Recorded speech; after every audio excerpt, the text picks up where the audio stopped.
let's talk about Butterfly Soup, shall we? This is one of my favorite game series of all time. The characters are so tender and precious to my heart. But before we get into it, I wanted to do a brief overview, a refresher, if you will, of the two games. This isn't going to be a summary video giving you the play-by-play, all of the nitty-gritty. I just want to talk about the themes. I just want you to have a general idea of what happened per game. But there will be spoilers for both Butterfly Soup 1 and 2. So if you haven't played it, I recommend that you do so. Honestly, I feel like this game isn't one of those games where if you know the spoilers, the experience is ruined completely. This game is very like in the present moment, enjoying the scene, enjoying the friends, enjoying the goofiness. So I don't know, that's where it shines. So I feel like even if you knew, you could still enjoy doing the playthrough later. Yeah. Butterfly Soup, the first one, is a visual novel created in 2017 by Brianna Lay. Yes, summed up perfectly by this quote from Yoko Taro. This game is like Overwatch meets Undertale. I mean, Akarsha said it, so it has to be true. We're introduced to Diya, Min-Seo, Akarsha, and Noelle. For Asian American 9th graders in NorCal, we learn about their unique struggles, parts of their home life. You see them navigate their sexuality, their gender. Also, there is baseball. What was your baseball team name, by the way? You know mine was the Simmons. Girl, you knew it. You knew it. With the sports stuff, you get that warm fuzziness of the sports team camaraderie. Kind of like Haikyuu or Free, those kind of vibes, ne? But Butterfly Soup is blatantly gay and more chaotic, so it automatically is better. Also, at the end of the game, Diya and Min get together. It's very sweet and wholesome and good, yes. And I would say that like Butterfly Soup 1's overall message or thesis statement is that it's okay to be soup. It's okay to be soup. Unformed, messy, you're figuring yourself out. You gotta become the soup in order to become the butterfly. So give yourself a little bit of a break, okay? Butterfly Soup 2 came out in 2022, takes place a couple months after the first game's events. To me, Butterfly Soup 2 goes deeper into some of the issues that were kind of thrown out there in the first game, especially with the parental dynamics, and we will get into that.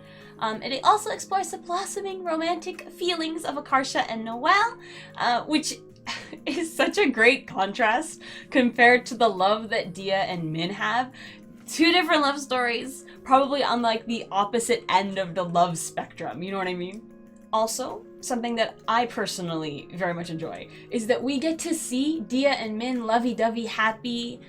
It added a minimum of 6 months to my lifespan. Like, there's too many times where the story will end once the couple gets together, and I hate that.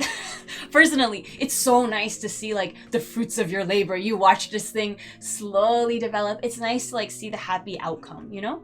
And I think Butterfly Soup 2 has a lot of different kind of takeaways, but I think overall, it's about coming out of the chrysalis. You maybe be all messed up. You have funky little wings, but you're alive, you're you. How do you take responsibility for your life? Just live your own life by forging your own path, not following the path your parents want you to take, but one that will make you happy. And that's a messy process in itself as well, that you're going to make mistakes, you learn how you make up for them, how do you face consequences for the actions that you do, or even just like confessing to someone there's going to be ratification of some kind back, kind of facing that instead of like running away from it and opening yourself up to be very vulnerable with other people. That process of caterpillar to butterfly soup to butterfly works so well for the young high school experience. Like honestly, it's just a perfect fit, I feel like. But that process also can be relatable to anybody. Because I feel like as I've gotten older, I realized that like, I don't know, life is very like a spiral. It's not that it's a complete circle and you're doing the same thing over and over again.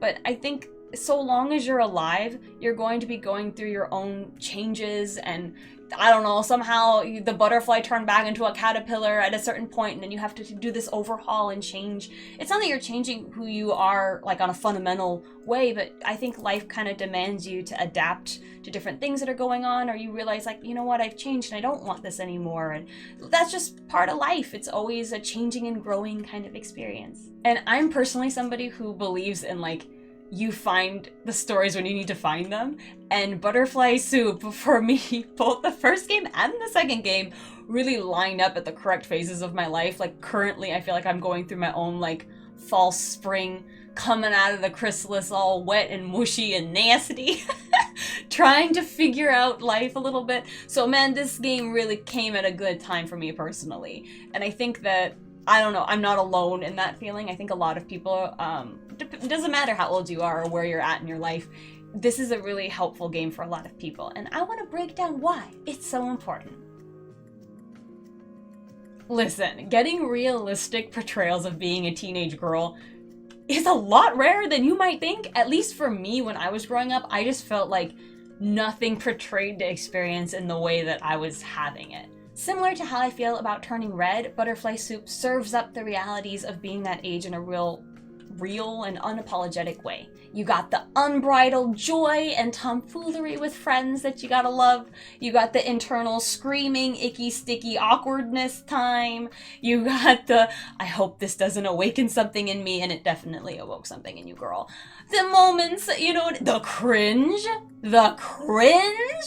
Not just a twinge of cringe, but like a amount of cringe that can last you for like 2 lifetimes, okay? I'm talking about waking up at 3 o'clock in the morning in a cold sweat remembering what you said to Becky, okay? And like a sidebar on cringe. Okay, cringe is cringe, right? Cringe is cringe. But I think if you're an adult, right? If you're in college or older, and you look back on the junior high in particular, I don't know about you, but junior high in particular is like, those are just the years of cringe. The whole couple years is cringe, just cringe.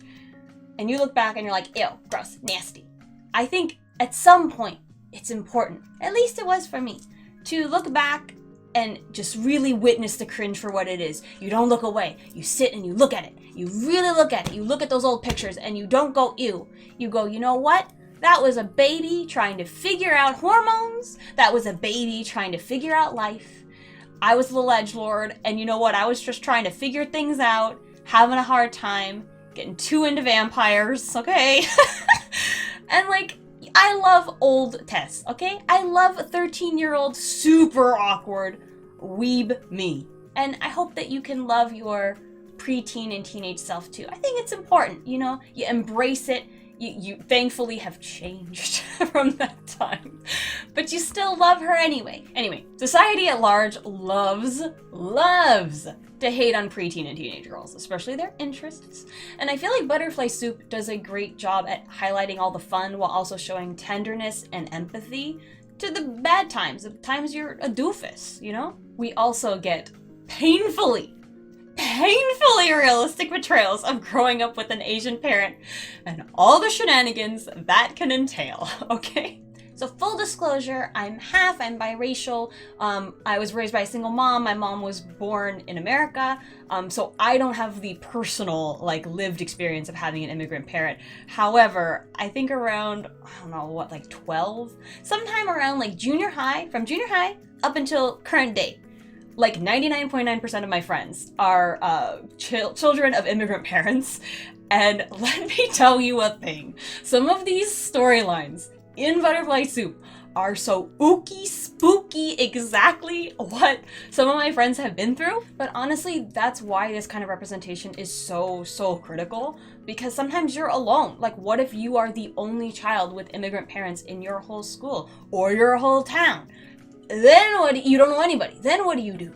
It's really important that kids don't feel alone in these experiences, because then you start internalizing it and thinking it's you, or you start thinking like, oh, it's because I'm a bad kid, that's why. That can still happen even when you know people, let me tell you, but like, it helps you feel less alone in it. And last but certainly not least, we have fantastic queer representation. I think having more Asian American queer representation is super important, especially in a frame where it feels real, healthy, wholesome. We're helping the gaybies out. That's all we want to do. It's very important, and I'm obsessed. I'm just obsessed. This is very good. And to me, I feel like the cherry on top of all of this is the great, amazing balance of light and funny moments with the more serious content. Because if you split this game in half, you just sliced it right in half. One being a visual novel about like goofy high school baseball shenanigans stuff, and then the other being like what it's like to be an Asian American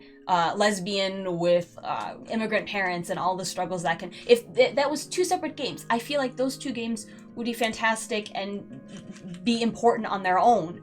But blending those 2 concepts together in one game, masterclass. Like, this is like speedrunners, okay? Where, to the untrained eye, or to somebody who doesn't really know that game that well, when you watch speedrunners, you're like, wow, cool, man, alright. But then you sit down and you try to do one of the moves that those speedrunners do, and you're just like, oh my god, that's so hard. That's how I feel. That's how I feel reading some of the things that Brianna Leigh has written. Because it's easier said than done, for real. And I really feel like Brianna Leigh, she is senpai status in my book, okay? She's a fantastic writer. I really learn a lot about, I don't know, even just characterization and story structure, and having this good, we'll talk about it a little bit later, but having this good like balance of like opposites coming together. It's good. It's talent, girl. It's talent. And I just feel really grateful that I can like read more of her stuff, because honestly, I truly learn so much each time. So now, let's dive into each of the characters. We're going to mainly focus on the shenanigans that happen in Butterfly Soup 2, starting with...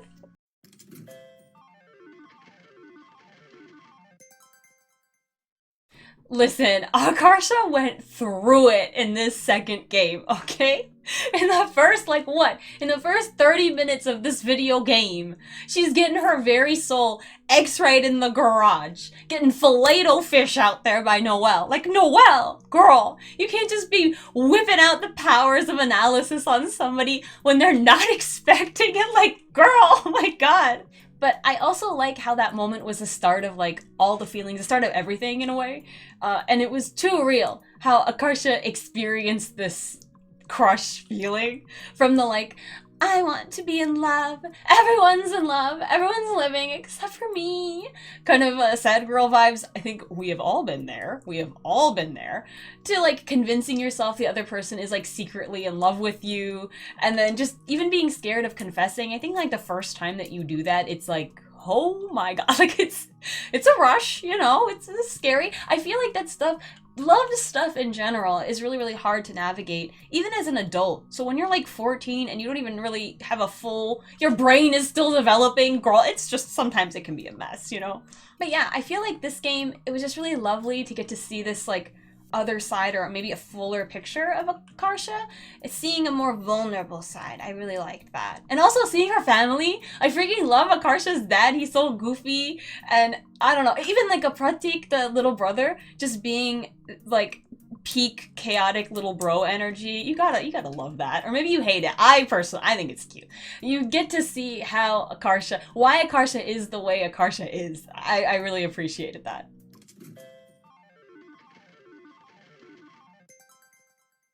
Precious Diya, please protect Precious Diya. Banana dipped in chocolate. I understand how you think, girl. I understand. I like that way of thinking. Precious brain Diya. You gotta love her. You gotta love her. And while I cannot relate to her athleticism, I can totally understand the shyness and social anxiety, especially at that age. Girl, I was so bad. I was so bad. Maybe I was worse than Diya. Like, I was bad, okay? Like, presentations, just in general. Even to this day, presentations are horrible, should be illegal, very bad, no, not good. But the main stuff that I want to talk about with Diya is the Diya and mom dynamics here. So let's break it down.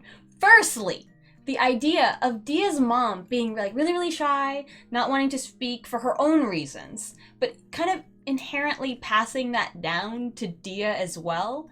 But there's also this expectation that Diya should be able to, like, be better than that. That you should be more talkative like Akarsha. You know, this idea of wanting your kids to be, like, not have the hang-ups that you have and to, like, excel in them. But you also never gave those kids any tools to do so. Just feels supremely unfair to me, but I feel like that happens all the time. But I also like that Diya herself wants to be more talkative. Like, she realizes that she can have a different fate than her mom, and she can kind of, like, break away in that sense with that. And she's trying really hard to change this. I think that's very inspiring, especially for, like, a 14-year-old, you know what I mean? I think facing our parents' limitations at any age can be very painful, but it's really important to do. I really appreciated how brave Diya was, too, in standing up to her mom. Whether she was like little baby and the mom was going off about Min and her being like, that's not right and I'm gonna say it. Or being a teen and being like, these are not the values that I want to have. Like, you can have it, but like, I don't agree. I feel like that's really hard to do at any age. At least it was for me. Because, you know, the respect your parents stuff, that would be, to me, seen as like, oh, you're being sassy to your parent. And especially as a baby, there's no way I would have been able to do that. It's important. I think it's great that Diya can. And also realizing like, oh, my mom doesn't think people can change because she doesn't change. What an insight to have as a 14-year-old, like, teen. That, to me, that's amazing. I love that. But the talk, okay, listen, the talk that Diya and her mom had in her bedroom. I thought about that for a while. I like went to bed that night and I thought about it. It was in my little brain. I thought about it for a while. That was one of the most impactful parts of this game, aside from the Noelle stuff, but trust me, we will get there. The mom saying point blank that she wished she had a different, better relationship with Diya. And then for Diya to very bravely answer honestly, like, well, I don't want it to be this way either. It's really sad. Like, both people want the same thing, but they can't seem to actually, like, achieve it. And I think, like, with Diya's mom, which is a theme of a couple of moms in here, but again, we'll get to it. She's so caught up in her own stuff that there isn't room for her to really, like, sit down and listen to how she's affecting her daughter, or even her daughter's own point of view. That, like, the family operates on one point of view and it's mine, and if you don't see it that way, then you need to adjust, because we all need to be in this situation, instead of kind of like seeing people more as an individual and having different experiences of things.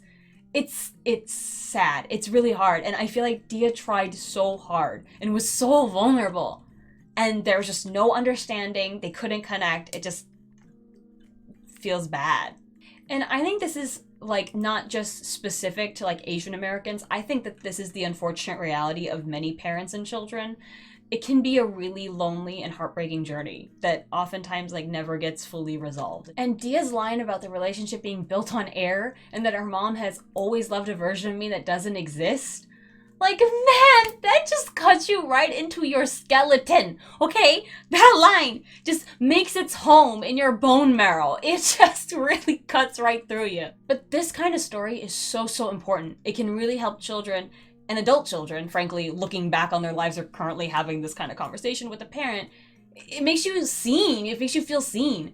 It can also be a lot easier to look at, like, the sticky dynamics of a situation when it is in a game or in a book or something like that, where it's third party, right? And you're an outsider looking in on it and then thinking like, oh. Then having to, like, think about it while it's happening to you, while you're in the room with mom in your bedroom and you have complicated feelings. But yeah, I don't know, that whole scene was just so raw and so real. It was very, very moving. And also, the fruit thing. The fruit thing! I can confirm to you, you don't need to have immigrant parents to have the fruit thing happen. I have had the fruit thing happen. I feel like maybe that is a universal Asian experience. I don't know, let me know. But everybody I know has had that happen to them at least one time.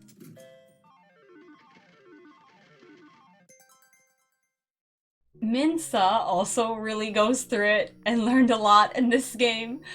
Let's start with rage, shall we? So Min doesn't want to be like her dad and hates him, which checks out because he's an abusive asshole, so why would you want to be like that? But both have very similar issues with anger, like for real.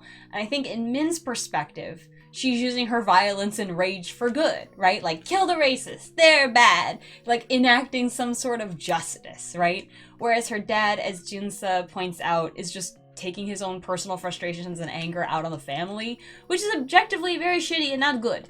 But speaking of Jun-Seo, my son, my child, Jun-Seo. Why is Jun my son, you may ask, or may not, I don't know. Because honestly, out of every character in this entire video game, I can relate most to Jun-Seo. Trying to be the bestest child, being mild-mannered, being a good boy, being palatable no matter what you do. Oh, you got my order wrong? Oh, it's okay, it's fine, I don't want to cause any trouble. Oh, you're gonna call me John? That's fine, you know, whatever, I just don't, I don't want to make a scene out of this. That is how I was raised, and I fully embodied that as a kid in particular. Jun and Noelle actually have a lot of overlap in a lot of ways, but I think the difference is that Noelle radiates this, like, self-assuredness this kind of confidence that I don't think Jun has. So at the end of the day, I'm definitely more like Jun out of the entire cast. Or at least I think more accurately to say I was like that. I was definitely like that at their age. Because, oh my god, does this way of living fully come to bite you directly in your booty if you keep it up? Because we'll get to this more with Noelle. I keep saying that, but trust, we will. But I think Jun being so willing to put himself second all of the time, just to be liked or to not have conflict, is very, very heartbreaking. Because on some kind of level, you're saying that you, your soul, your identity, just you as a person, is inherently less important and less valuable than others. Because you're always putting yourself under other people's wants and whatever. And that's just really tough. It's not a good way to live. I do not recommend it. It's also very interesting that he's at the total opposite spectrum as Min. This is another great example of Brianna Leigh working her magic with the opposites thing. Because despite them being twins, they have like polar opposite ways of dealing with just racism, life, shenanigans, all sorts of things. I don't know, somehow that's like Brianna Leigh's signature, or at least something that I've noticed. Because even in like Palm Gets Wi-Fi, right? There's Palm and Shibe are like kind of opposites that are like teamed up together. I think that Brianna Leigh writes that dynamic really, really well. And I think that you can learn a lot from that dynamic too. But speaking of Brianna Leigh, let's just send it out into the universe because by God, she is not watching this, thank God. Please, let's hope and pray. Jun-Seo spin-off game. Okay? It would be so beautiful. Listen, it would be so beautiful. I've thought about this since Butterfly Soup 1, and now it's just even more so. Learning how to blossom into his true self. Like, seeing Min thinking about stuff that Min does and going, you know what? You know what? Maybe I can do some stuff. Maybe I can, you know, I don't have to go along with the crowd, you know? And then admitting his feelings to Hayden? Listen, them getting together?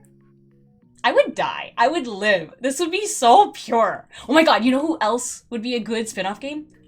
Liz. Who doesn't love Liz? Seeing the shenanigans of Liz and Krissa, maybe they get together, you know, whatever. That would be so good, right? You know, you have written strong characters when literally you could take any character, any side character from this game series, and I would be super happy with spin-off for any of them. Like, girl. Anyway, getting back to Min. I really liked how this game addressed the underlying hurt that comes with acting like that, like acting super tough, acting out violently. I think Diya kind of pulling a Noelle and filet-o fishing Min open at the lake. I think that was like really important, that realizing this like constant protecting, I'm gonna kill anyone who hurts Diya vibes is directly linked to, you know, how Min grew up and desperately wishing that someone would do that for her, right?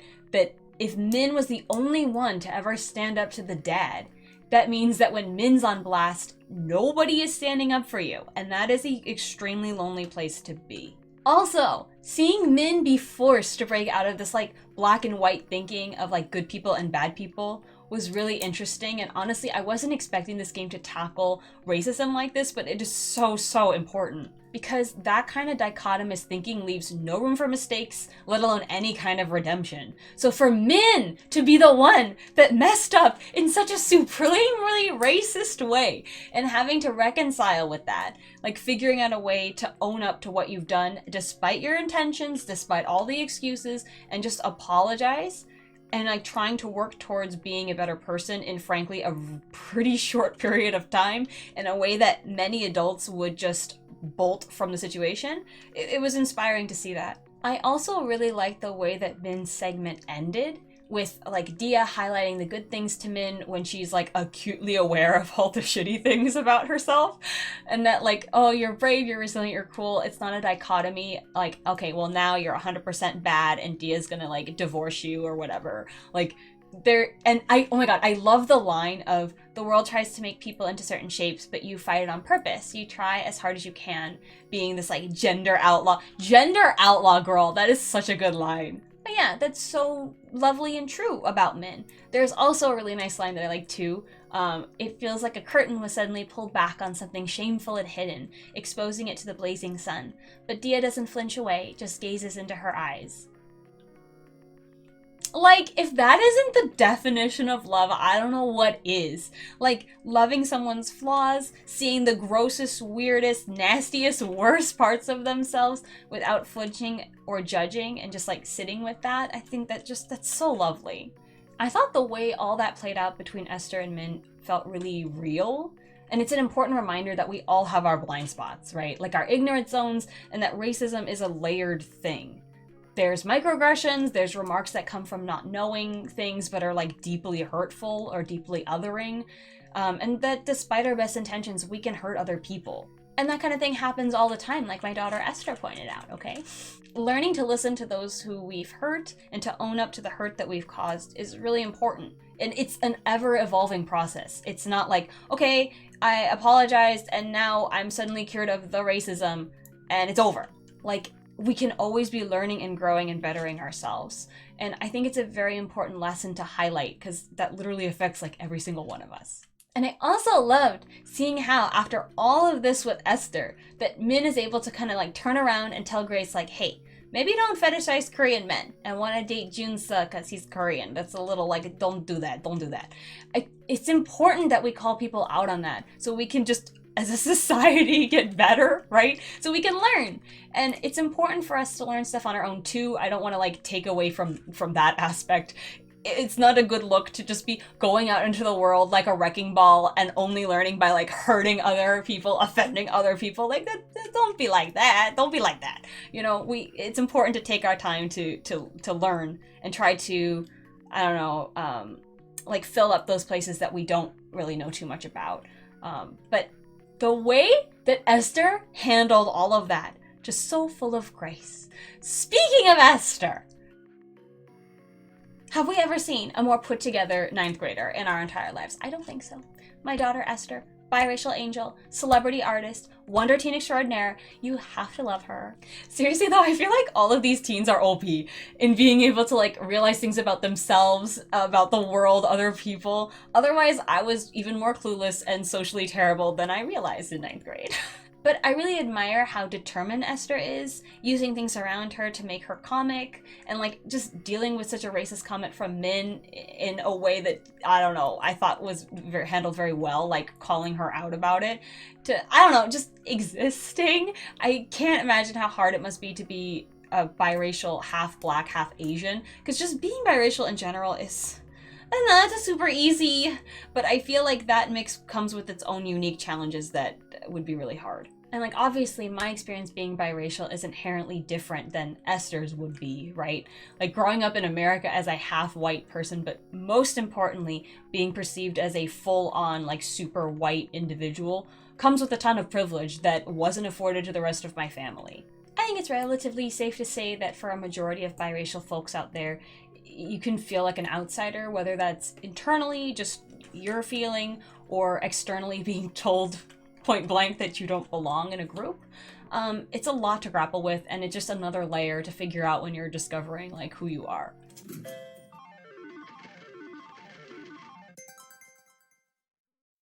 Oh, Noelle. Oh my god, Noelle. Out of all of the characters, like the main 4 characters, this sweet, precious, A-type, turbo nerd, Noelle, is the one that I really see myself in, especially like my younger self, in a way that's kind of spooky, so let's just dive right into it. I really liked seeing more of the relationship dynamic between Noelle and both her parents in this game, because we got a little bit of the mom, but I feel like we really dove deep into Noelle's like family stuff this time.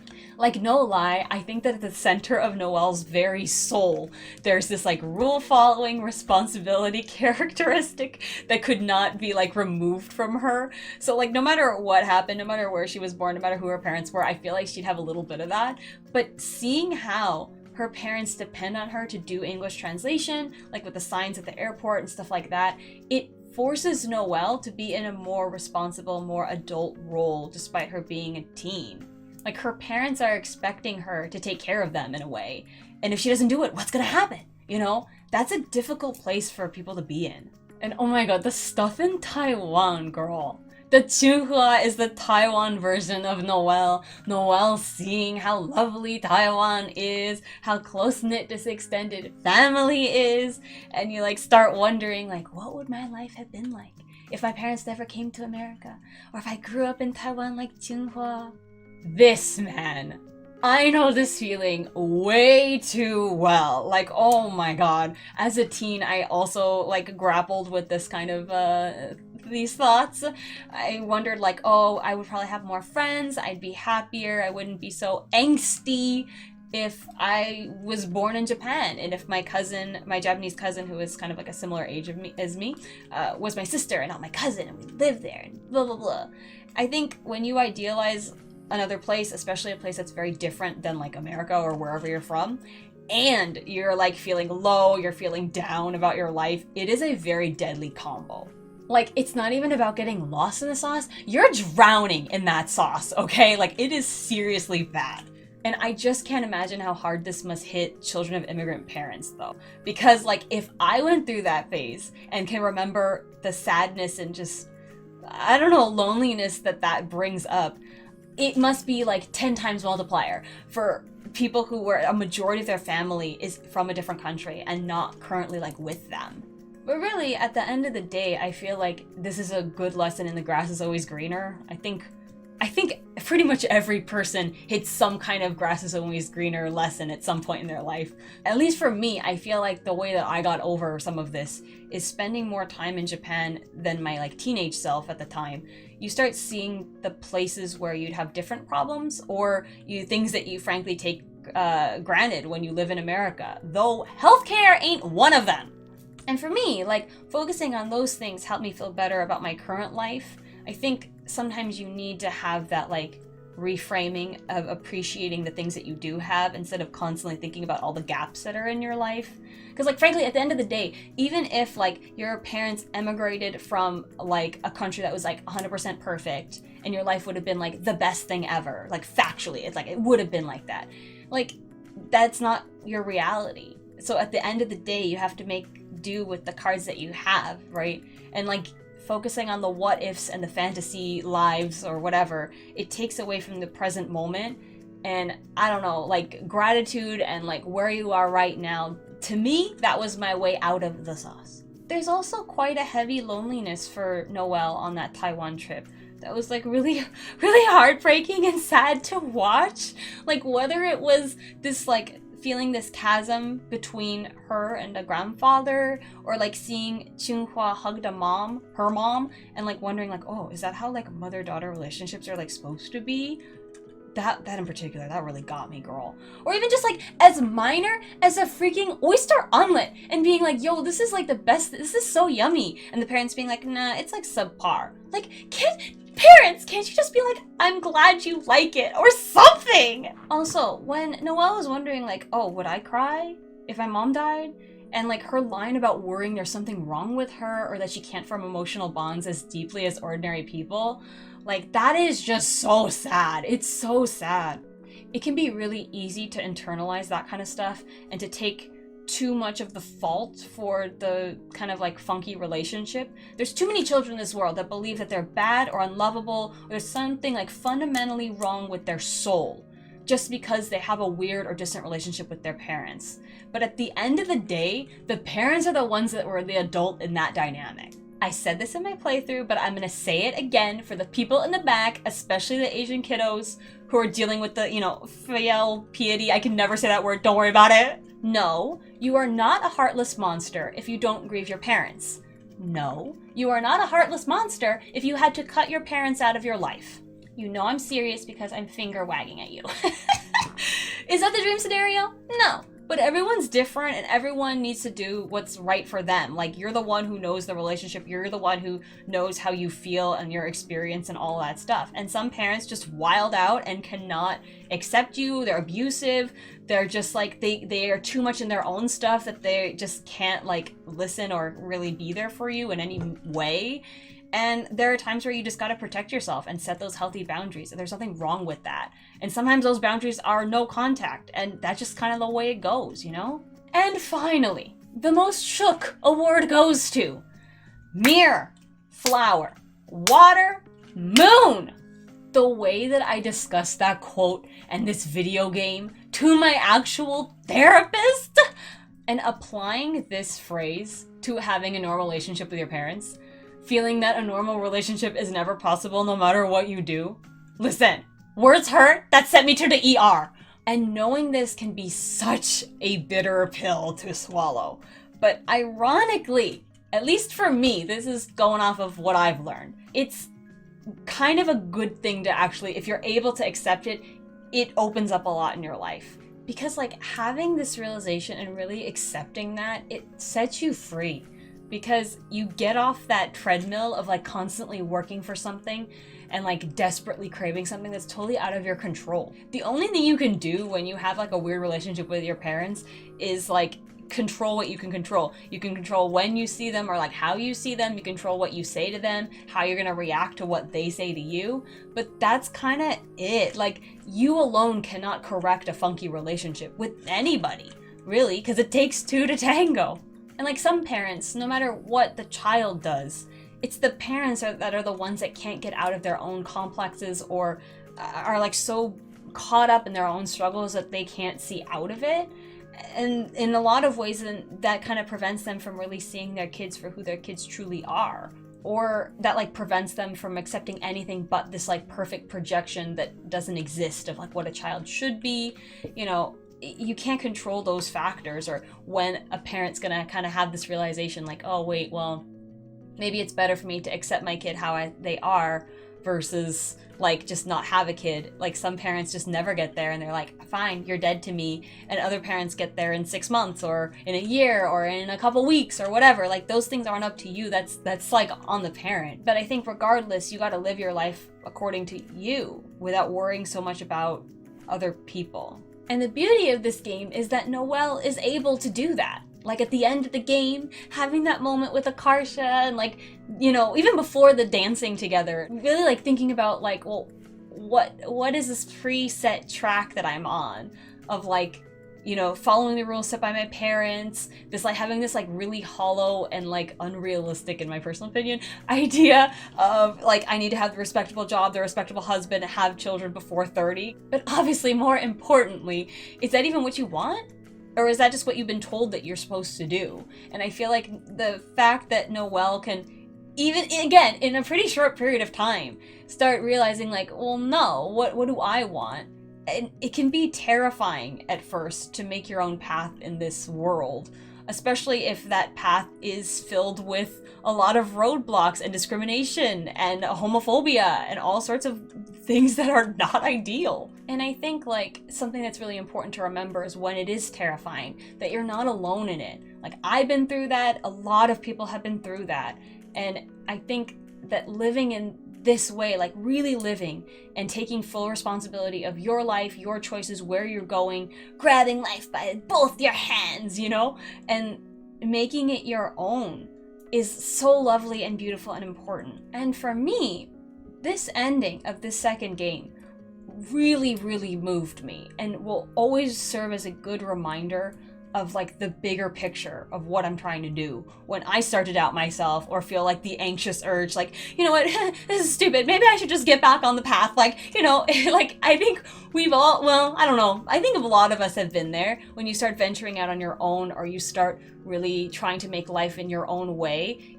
A lot of times you can be met with a lot of resistance around that, and it does get a little scary. But I think more times than not, that familiar, safe path, that like predestined path that has kind of nothing to do with you, isn't the thing that's going to bring you the happiness a lot of the time. Because truly living takes a lot of practice and a hell of a lot of courage, but it's worth it in the end. Because we're worth it. So yeah, these are the things that really resonated with me. If I didn't touch upon like a moment in time that really shook you, obviously it doesn't mean that that scene wasn't important. This game is so rich with like emotional beauty. I feel like that different scenes are going to really impact different people depending on their personality or what they've been through. This was like my first official scripted, it's not really scripted, it's more like a heavily outlined video that I've made. But somehow, even editing during recording this, and I'm sure I'm gonna edit post you know, recording everything, I still managed to ramble, and I still managed to make this super freaking long. So I really appreciate you if you made it this far in the video. I really, truly enjoyed writing this and making this up, and I hope you enjoyed watching. Yes, I plan to do more of these, so please be on the lookout. I have lots of strong feelings about many series that I want to cover. Until then, I hope that your 2023 is off to a fabulous start, and always remember to be kind to others, but especially yourself. I'll see you later. Okay, bye-bye! Listen, the way that I almost started this video with, "Hello! What's up, gamers? Welcome to my Minecraft video." I chickened out. I was too embarrassed. So it gets to be at the very end. Akarsha's too strong, okay? I can't harness that kind of energy.